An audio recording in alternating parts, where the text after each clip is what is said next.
कैसे तोड़ी जाती है उम्मीदें। एक होता है कर्ज में डूबना, दूसरा होता है कर्ज में डुबाना और तीसरा होता है कर्जदार को और कर्ज के दलदल में धकेलना। बस यही किया था डेट रिलीफ स्कैमस्टर्स ने। 2010 में अजीब सी चीजें होने लगी थी। कुछ समय से कुछ लोगों को अमेरिका में कॉल्स आ रहे थे। क्रेडिट कार्ड्स हमेशा से ही लोगों की स्ट्रेंथ और वीकनेस रहे हैं। जिन लोगों को क्रेडिट कार्ड्स यूज करने का तरीका पता है वो बड़े अच्छे तरीके से और कमाल तरीके से उसे यूज करते हैं। ऑफर्स अवेल करते हैं, पॉइंट्स यूटिलाइज करना, क्रेडिट कार्ड्स से सस्ते में टिकट्स बुक करना और न जाने कैसे कैसे तरीकों से लोग इसे कैशलेस कार्ड का इस्तेमाल करते हैं। मगर क्रेडिट कार्ड होता तो क्रेडिट ही है ना, सिर्फ स्वाइप ही नहीं करना पड़ता इससे, बल्कि कुछ समय बाद इस क्रेडिट कार्ड की पेमेंट भी करनी पड़ती है। इनफैक्ट जितना क्रेडिट कार्ड काम आसान करता है उतना ही मुश्किल बढ़ा भी देता है और अगर इसकी पेमेंट सही टाइम पर नहीं करी इसका इंटरेस्ट रेट बढ़ता जाता है और इंसान कर्ज में डूबता चला जाता है।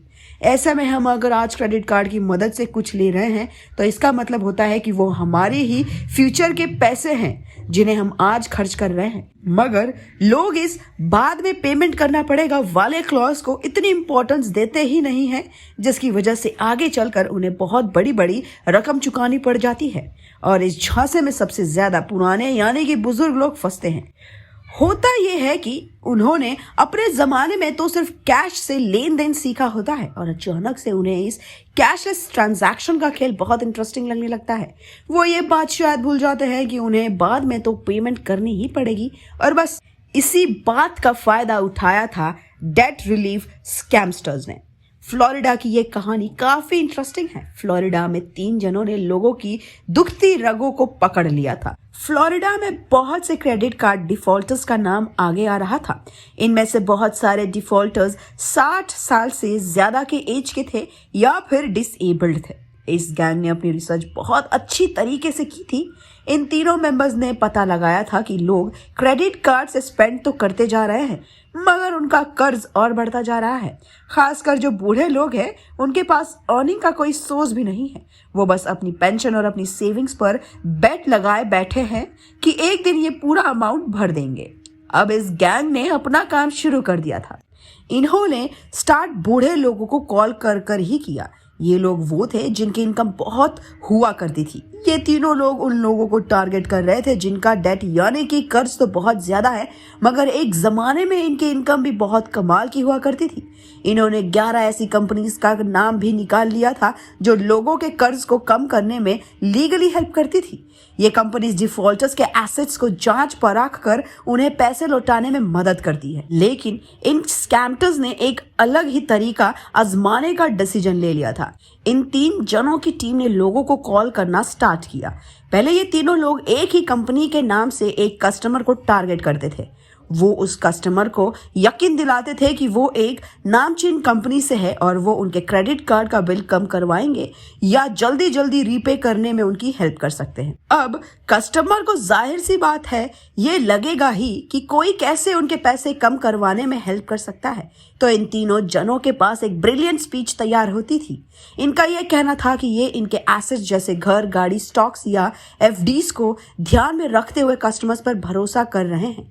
अब इन्हें तो पता होता ही था कि कस्टमर के पास कितना और कहां कहां पर पैसा है, तो कस्टमर्स को भी लगता था कि शायद ये जेन्युइन कंपनी है।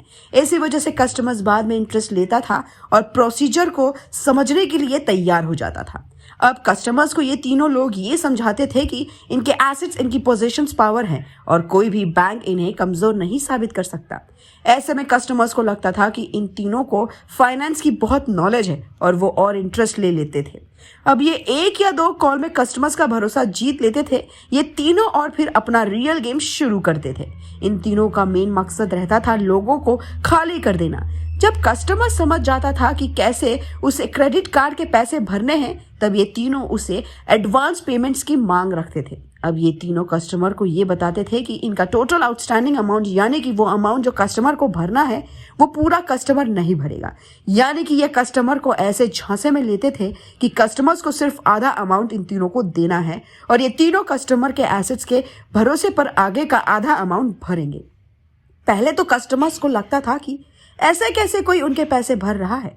मगर बाद में ये कस्टमर्स को ये कहकर कन्विंस करते थे कि क्योंकि कस्टमर्स के पास एसेट्स है और वो उम्र में बड़े हैं तो इसीलिए ट्रस्ट पर वो ये करने के लिए तैयार है। और आधा अमाउंट ही देना है कस्टमर्स को, इसलिए कस्टमर्स भी लालच में आ जाया करते थे। उनके हिसाब से वो बैंक्स के रेगुलर कॉल्स और फॉलो अप से थक गए थे, इसलिए वो इस आधे अमाउंट को जल्द से भरने के लिए तैयार हो जाते थे। तब कस्टमर्स को ईएमआई का ऑप्शन पता ही नहीं होता था और क्योंकि ये सारा काम फोन पर ही हो जाता था इसलिए बेचारे बूढ़े लोग इस स्कैम में जल्दी फंस जाते थे। वो आधा अमाउंट इन स्कैमस्टर्स के अकाउंट में ट्रांसफर कर दिया करते थे, ये सोचकर कि अब उन्हें बैंक से छुटकारा मिलेगा। और ये सिर्फ बूढ़े लोगों को ही नहीं बल्कि यंग वर्किंग प्रोफेशनल्स को भी झांसे में ले लेते थे। ये बैंक के कंपैरिजन में कम मंथली रेट्स ऑफर करते थे और डेट का हाफ पेमेंट मांगते थे। इनके हिसाब से एक वर्किंग प्रोफेशनल आधा अमाउंट देगा और बाकी का आधा अमाउंट का इंटरेस्ट रेट ये लोग कम ऑफर करेंगे। अब काम करता हुआ ये इंसान कम इंटरेस्ट रेट से अट्रैक्ट हो जाता था और तुरंत ही आधा अमाउंट देने पर उतारू हो जाता था। अब जैसे ही इन्हें ये आधा अमाउंट मिला तो कस्टमर्स को लगता था कि उनकी परेशानी अब खत्म, मगर उनकी किस्मत में तो कुछ और ही लिखा था। ऐसे में बैंक वाले 1 या 2 दिन में भी उनका दोबारा रिमाइंडर कॉल आ जाता था। ऐसे में कस्टमर को लगता था कि शायद ट्रांजैक्शन में टाइम लग रहा होगा, मगर जल्दी ही सच्चाई उनके सामने आ जाया करती थी। बैंक वाले 15 दिन बाद या 20 दिन बाद भी ये कॉल्स नहीं बंद करते थे। अब जब ये कस्टमर्स वापस से उन स्कैमस्टर्स को कॉल करने की कोशिश करते तो फोन की सिर्फ घंटी ही जाती थी। ये स्कैमस्टर्स कोई भी मौका नहीं छोड़ते थे और जितना हो सकता था उतना इन डेट वालों से पैसे निकाल लेते थे। इनकी कमाइयां डॉलर्स में होती थी और क्योंकि ये हमेशा फोन से ही बात करते थे तो इनका हुलिया भी किसी को पता नहीं होता था। और जिन कंपनीज का काम लेकर ये आते थे उन्हें तो शुरुआत में आइडिया भी नहीं था कि उनकी कंपनी का नाम ऐसे स्कैम में यूज हो रहा था।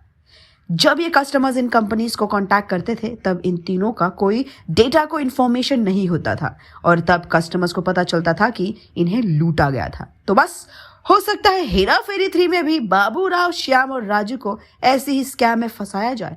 अब ये तीनों हमेशा से ही पैसे की तंगी में रहते हैं तो क्या पता अपना कर्ज उतारने के लिए ये तीनों ऐसे ही कहीं और 3 स्कैमस्टर्स के झांसे में फंस जाए। वैसे भी इन तीनों को हमेशा ही फंसते और स्कैम में धोखा खाते तो देखा ही गया है। तब तक आप सब्सक्राइब कर दीजिए बॉलीग्राज स्टूडियोज को, लाइक और शेयर करना ना भूलें इन सभी वीडियोस को। हमारे साथ काम करने के लिए डिस्क्रिप्शन बॉक्स में दिए हुए जॉब लिंक पर क्लिक कीजिए। कमेंट करके हमें ऐसी स्कैम की कहानी जरूर बताइए। तब तक हंसते रहिए और बॉलीग्राज स्टूडियोज के साथ बने रहिए।